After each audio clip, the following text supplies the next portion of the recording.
The report. Lee sat among the books at the library and thought about his group project. They had to turn it in soon, but he hadn't even started his part. Jack and Claire were in his group. They had worked hard. They were also very smart, and Lee didn't want them to get a bad grade. Jack did the report.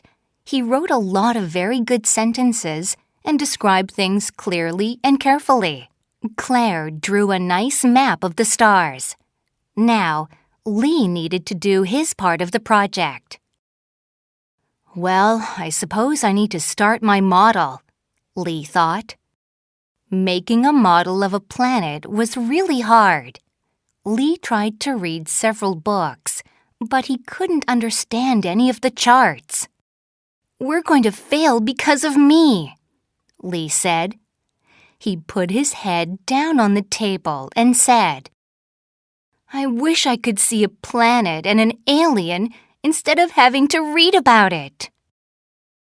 Suddenly, he had a great idea that would help him solve his problem. Why not go on the web and look for photographs of the Earth and other planets taken from space? They would give him a really good view of the planets they had to talk about in their report. Instead of a bad grade, his group would have the best project ever. The photos of Earth showed lots of clouds, but you could still see the shapes of land and seas on Earth. He also looked at photos of Mars.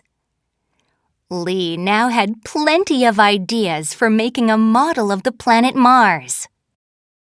All he had to do was to turn his ideas into a model.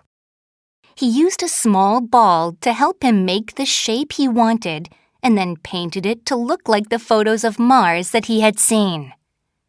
Sometimes, seeing is much more helpful than just reading.